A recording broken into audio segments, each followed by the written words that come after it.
consistency levels. So consistency levels are interesting. They are not rules as such, they're semantic guarantees. So when we discuss them and describe their behaviours, we're very much talking at a logical level and a guarantee about what result you're going to get after an action. And the implementation is very vendor specific. So, and not all vendors will tell you exactly how they're doing it. Microsoft has shared some detail about how they're doing it, but not all detail. So we have to reason about them at the semantic level. So Cosmos DB is an eventually consistent database. I think hopefully that's making a little bit more sense of why it has to be an eventually way it is. The fact that something is distributed is always going to be eventually consistent, as opposed to what we saw with the single notepad. And it's important to understand, I think, when you come from an IBS background, you work for Oracle, MySQL, these kind of things, going back to what I said right at the beginning of the talk, you have this comfort, this abstraction from the transaction. I write the data, I come back later, I see what I wrote. Right? It's kind of, we take that for granted. Whereas with Cosmos DB and other NoSQL technologies, it's not so black and white. For the most part, it is. But as soon as you start scaling them up and really putting them under stress and pressure, that narrative that I'm always going to see what I wrote starts becoming a bit more blurry. And that's where consistency levels come in. So I see I've highlighted there in bold that you can read stale data. And for all of them, apart from strong, that's a possibility. But again, it depends on many factors. And typically, you only can see stale data when the system's, I hate to say stressed out, but stressed out. He's ingesting lots of data, or there's lots of subscribers reading that data. So there's different levels of consistency, and they're on a spectrum of strong to weak. I'm going to start with the weakest first, eventual consistency. So a lot of those SQL databases like MongoDB, CassandraDB, and many of the others, when they enter the marketplace, they pretty much offer two flavors: one, eventual consistency, and strong consistency. Since then, they're introducing more intermediate layers, levels between those two extents. Microsoft has come straight to the market with 5 consistency levels to give you more tunable data consistency. So eventual consistency, as we saw in previous slides, we've got this makeup of 4 replicas per partition set. When you specify eventual consistency, basically what you're saying is when I'm going to issue my request to read data, this is always on the read side, by the way. When you're writing, there's no choice. You're always going to hit a majority write quorum. I'll get to that a little bit later. So on the read side, eventual consistency, you're always going to hit 1 replica. So that's the way to do it. And you're not, what is it called when you tied to a certain node? Sticky. The replica's not sticky, right? So you might come back and see a different replica. So in this scenario, I make a call to see some data. Give me my data. And I hit this replica, and I get LSN 10. So I get 1 version of data. And I go straight back again and say I want to show me the same data again. This time I get routed to a different replica. This replica is a little bit further behind. It hasn't seen all the new data yet. So I'm going to get an older version. So therefore, I'm starting to look in the past. So I saw now, a version of now, and now I've gone backwards. And for some systems, that's okay. So you think of like, I don't know, LinkedIn, Facebook, all these kinds of systems where people are just bashing down comments about cats and stuff like that. It's like, if the comments didn't all appear as they were written to the system, it doesn't matter so much, right? But if you can finance systems and etc., it doesn't have to work too well. It's consistent prefix guarantees. So semantically, what we're saying is you will always see an older version of the data as it was written.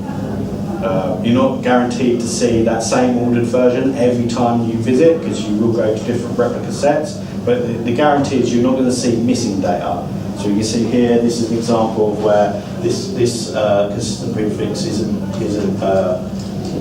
met, so we missed LSM3. So that's what consistent prefix is telling us. But I could see 1, 2, 3. I can come back, I can see 1, 2, 3, 4. I can come back again and see 1, 2. Right? There's no guarantee around what I can see when I return visit. The only guarantee is I'm always going to see the sequence.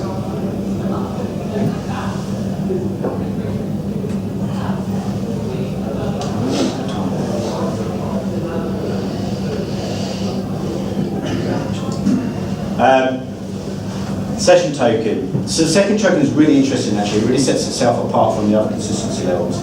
And it's because it's orchestrated mainly from the client side. So every time I go and write a piece of data, I get this token back. It's like my ticket to see that data again, or at least not see an older version of that data. And the way this works is using a LAMP pool timestamp, which includes the NSN and which partition we're working with. Now, Dr. Leslie Lamp is a Turing Prize Award winner. And if you read about Mongo, Cassandra, React, any of these systems, I guarantee you, like white papers, not marketing stuff, you will have a reference in there to LAMP pool. So it's definitely one to go and Google. So going back to session guarantees, I think the next slide actually helps a lot with this. Yeah, okay. So if I'm working in the primary region, I didn't actually cover primary and secondary. So with Cosmos DB, if you're going across to 2 regions, you're always going to have one primary where all the writes get routed to. Reads can go from either region. Yeah. So I'm working in a primary. Let's say I wrote some data. I got back an LSN12 in a session token. Now, if I go back again, I'm not guaranteed to go back to the same replica. If I go into this replica and say, give me what I just wrote, it's going to say, oh, you've given me LSN12, I've got an LSN12, no problem, here's the data that you wrote previously. If I went to this replica and said, oh, I've already seen LSN12, can you give me my data? It's going to say, well, sorry, buddy, I've only got LSN11, I can't satisfy your request. And the client will receive a response saying that LSN is unavailable, and go find there's a higher probability that it's available on one of the other replicas. Go back and check and ask one of the other replicas. Comes back here, this replica says, yeah, I've got that, fine, service request. And then if it gets to the point where the system's so heavily stressed out that you can't get the data from me for the replicas, you're going to end up with an exception. But to be honest, when I say stressed out, I mean severe, like seriously stressed out. We're talking about tens of thousands of clients trying to hit the system, read and write data, etc. Whereas we're typically not operating at that scale. Now, so there's regional consistency and then there's global consistency. So if I am working in this region, I've seen LSN12, but for whatever reason, let's say I'm on a train or a plane, so I've moved to a different part of the world, I'm now getting routed through a different part of the public network to a different endpoint, going to eventually end up in EDW, not EUN, I'm going to end up over here and say I've got LSN12. And again, all this is lagging behind in this scenario, so it's not going to be able to satisfy my query, it's going to error. But if I go the other way, so let's say I'm working here in the secondary region, and I've seen LSN 11, and then for whatever reason I'm rerouted back over here, I can see I'm actually going to see LSN or greater, so I'm not going to hit any, it's going to be able to satisfy my data request. And the reason, that's only achieved if you persist the session token within your cookie or within the session in your app or something along the lines. Because how else does the 2 regions know about what you have or haven't seen? And it's a bit of a sticky point really, because when we look at implementing this at ASOS, we'll have to go to apps and say, hey, we want to do session token consistency or session consistency. But the bad news is we want you to change your system to hold on to our token. That's frowned upon. So we haven't implemented that so far. Bounded staleness. So bounded staleness will guarantee that you get a strong read in a region. It does give you strong reads globally. And the way it's doing that is it's looking across the majority of replica sets and saying which has got the newest version of data. And it's giving you a guarantee that you'll see a good version in time. You may not see the most current version, but you're going to see a consistent state in time. So it's kind of avoiding the area of time where there's a lot of transactions going on at the end of the log. You know, imagine you've got a stored procedure running server side and it's rolling back, so you've got data being rolled in and out of systems. It's kind of like giving you a window that avoids that part of time. And it's not it doesn't give you a guarantee across regions. I'm going to get rid of this. So if you're in a lagging region, you're going to see an older version of time.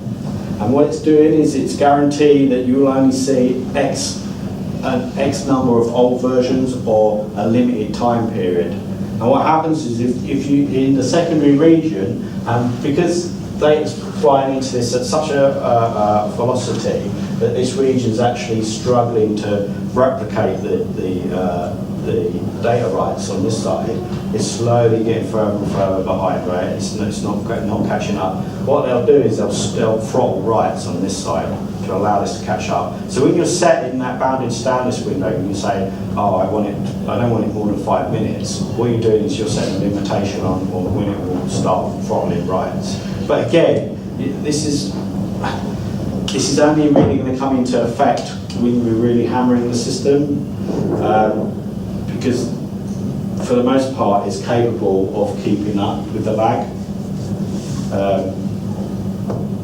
So you think of IoT, I've got loads of devices all firing signals to this, metric updates. That's a scenario where this becomes more realistic. So we asked the question, what's the point of setting? So you get a choice how long you're going to want your lag to be, 5 minutes or 2 hours. Everyone wants to put 5 minutes, right? They want at least. So what's the point of me putting in 2 hours? And the point is if you don't want to stop writes. If you really care about writes, that's the most important part of your system semantics. You increase that window.